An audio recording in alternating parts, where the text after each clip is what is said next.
清明节是一个重要的传统节日，它象征着阴阳两界的交汇。在中国的传统信仰中，清明节不仅仅是一个纪念逝者、扫墓祭祀的时刻，更是人类与已故亲人、祖先之间精神联系的节点。地藏菩萨本愿经中有云，地藏菩萨曾向佛陀表露自己的大愿：世尊，我观众生于未来世，若得善利，乃至梦中，我使先王眷属，是其善恶业报。这段经文表明，在清明这样的特殊时节，先人魂魄常会回到人间与后代相见，透过不同的方式给予后人指引，警示善恶，带来庇佑。那么我们如何才能感知先祖的归来？又有哪几种迹象表明祖先正在默默庇佑我们呢？话说，在唐朝初年，长安城外有一户赵姓人家，家主名为赵德修。赵家世代以务农为生，但他自幼便对佛教深感兴趣，尤其崇敬地藏王菩萨。每年的清明节，赵德修都会如同传统般准备香烛、纸钱、祭品，一丝不苟地祭祀祖先，同时也供奉地藏王菩萨。他相信，祭祀祖先不仅仅是为了表达敬意，更是对祖先的庇佑有所期望，祈求家族安康、家运兴旺。然而，有一年清明节，赵德修经历了一次奇异的事件，改变了他对祖先显现的看法。这年清明节的天气不同寻常，本应是细雨纷飞的时节，却出现了出奇的晴朗天气。赵德修站在家门口，抬头看着湛蓝的天空，心中感慨万千，心想，今天天气如此晴朗，祖先必定显现，保佑我们家族平安。早晨，赵德修和全家人一起前往祖坟，按照传统准备好祭品，摆放整齐，点燃香烛，并恭敬地行礼。正当这一切进行时，突然一阵清风拂过，眼前的香火火焰猛然间变得异常明亮，丝毫不受风力影响，甚至火焰向上翘起，似乎在回应着祭祀的诚意。赵德修瞪大眼睛，目瞪口呆，心中不禁生出敬畏之情，默默地低下头，祈祷道：祖先必定已经降临，接受我们的祭祀。回到家中，赵德修并未放松对祭祀的重视，他在佛堂内为地藏王菩萨点燃香烛，恭敬地合十祈祷，表达对先人的敬意，并祈愿他们得到超度，家族能继续繁荣昌盛。就在赵德修虔诚祈祷时，佛像前的灯光忽然闪亮3次，然后恢复正常。赵德修心中一震，疑虑未解，但他依然深信不疑，认为这是先祖在回应祭祀的某种迹象。这晚，赵德修做了一个梦，梦中他见到了一位身穿袈裟、面容慈祥的高僧。这位高僧似乎从远方而来，目光深邃而温和，仿佛能够看透一切世事。高僧对赵德修说：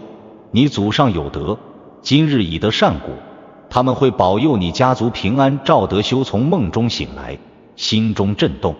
他不禁回想起自己家族的祖先，那些为家族付出辛劳、历经艰难的长辈们，正是这些祖先的德行，才为赵家奠定了坚实的基础。这次梦境不仅是对祖先显现的一种暗示，更像是对赵德修内心的一次启示。他开始更加相信，祭祀的确能够感知到先人的存在，祖先并非完全远离人间，而是以某种方式庇佑着后代，给予指引。第二天清晨，赵德修心中充满了疑问和敬畏，他走出家门，准备开始一天的工作，没想到在院中的老树上竟停着一只罕见的白鸟。那只白鸟对着他点了点头，然后展翅飞走。赵德修心中一惊，这白鸟的出现似乎是对梦境的回应，也像是祖先降临的迹象。赵德修明白，这一切并非偶然，先祖的灵魂正在以某种形式回到人间，回应着家族的祭祀和祈愿。尽管赵德修深信不疑，认为这些现象是祖先显现的征兆，但内心依然充满了疑惑。他开始思考，这些奇异的现象到底是巧合，还是有更深的含义？他决定寻求更为明确的解释。长安城内有一座香火鼎盛的寺庙——福慧寺，寺中住着一位远近闻名的高僧明心长老。传说，明心长老曾在五台山苦修10年，后来游历西域各国，研习佛教经典，积累了深厚的佛法修为。赵德修听闻此事，决定前往福慧寺，向明心长老请教自己的疑惑。赵德修带着忐忑的心情前往福慧寺，恭敬地拜见了明心长老。他向长老详细讲述了自己在清明节期间所经历的一切，包括祭祀时的香火现象、梦境中的高僧以及院中百鸟的出现。明心长老听完赵德修的叙述，淡然一笑，温和地说道：“施主心存孝道，能够恭敬祭祀祖先，已经行了大善。这些现象并非偶然，而是祖先显现的征兆。祭祀时，祖先灵魂归来，感应于心，才会有这些神奇的现象。”赵德修一听，心中的疑虑终于得到了释怀。他继续问道：“师父，这些现象究竟是怎样的感应？我们如何能更加确定祖先是否庇佑我们？”明心长老微微一笑，说道：“祭祀祖先并不仅仅是给已故亲人送上祭品和香火，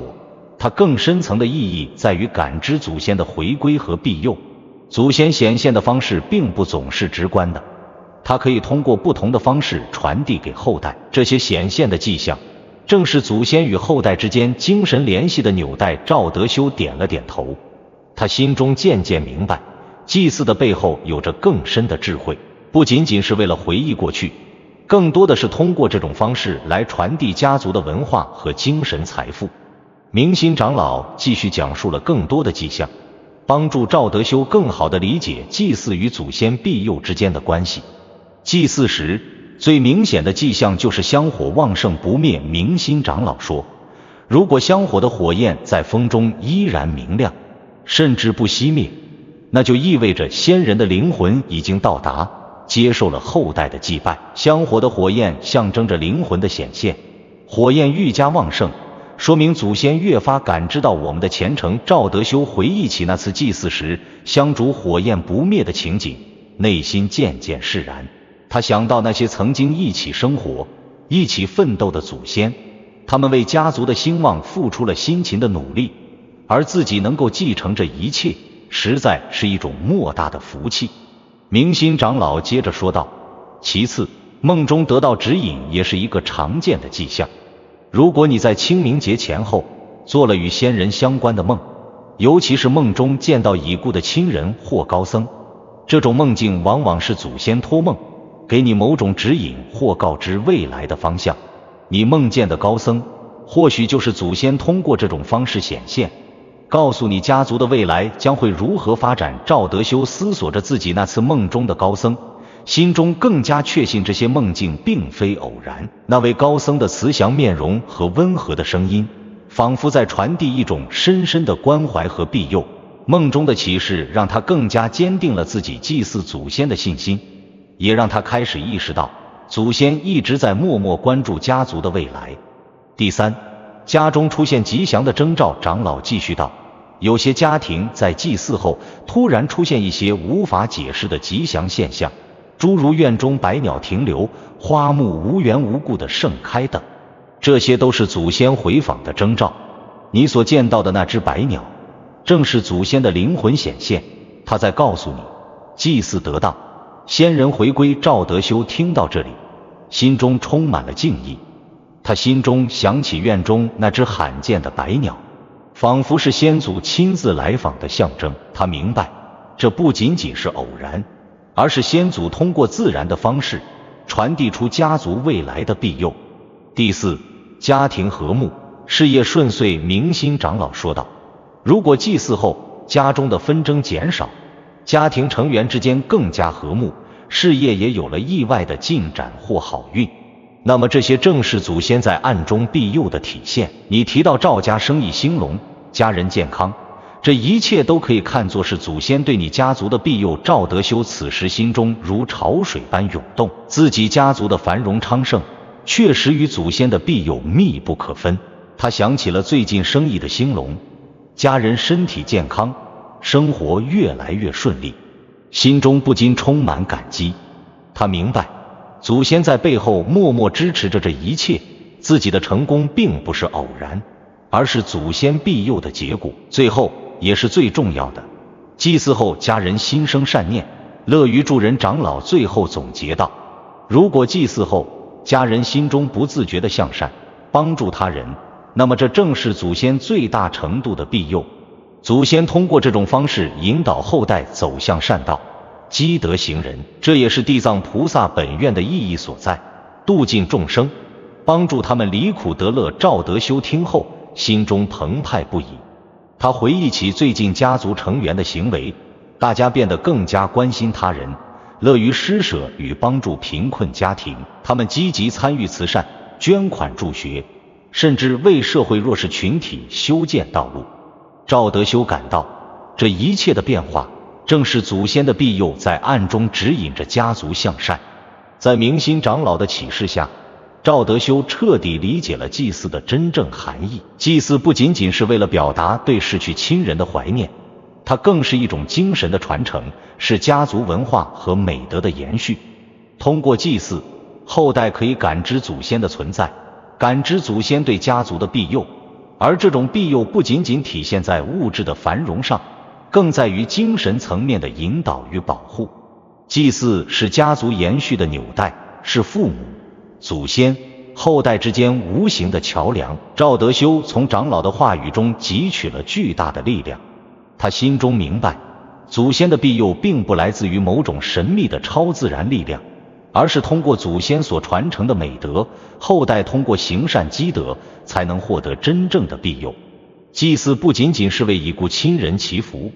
它还是激发后代行善积德、传承家族精神的契机。赵德修决定，以后每年清明节，他不仅会虔诚祭祀祖先，还会带领全家人一同行善积德，帮助贫困与有需要的人，修桥铺路，捐助孤儿院和贫困山区，做一些力所能及的慈善事业。赵家在赵德修的带领下，逐渐成为了一个仁爱之家的象征。家族成员无论在事业上还是个人修养上，都取得了巨大的成就，家族的生活越来越幸福美满。每逢清明节，赵德修会带领全家人到祖坟前祭拜先祖，同时也会通过行善积德的方式，让祖先的精神得以延续和发扬光大。这一切的改变，赵德修都认为是祖先的庇佑。他深知，祖先的精神并未远离，而是通过祭祀，通过家族成员的善行，通过子孙的孝顺，得以继续存在于每一代人的心中。赵德修感到自己和家人已经在无形中与祖先建立了更加深厚的精神联系，而这种联系将随着一代代人的传承不断积累，直至永恒。赵德修的故事在当地传开，成为了一个流传千古的佳话。赵家的子孙后代都继承了他对祖先的敬仰与孝顺。每逢清明节，家族成员都会齐聚一堂，共同祭祀祖先，表达对先人的敬意与思念。同时，赵家也一直以行善积德为家族的核心价值观，帮助贫困弱势群体，促进社会和谐与进步。这一段佛门智慧传达了一个重要的理念：祭祀不仅仅是对祖先的敬仰，更是家族文化与美德的传承。通过祭祀，祖先的精神得以延续，而后代则能够从祖先的庇佑中汲取力量，走向更高尚的道德境界。地藏王菩萨所教导的智慧，不仅仅是度尽众生、行善积德，更是在告诉我们，真正的庇佑并不来自于神通，而是通过每一代人不断的行善积德，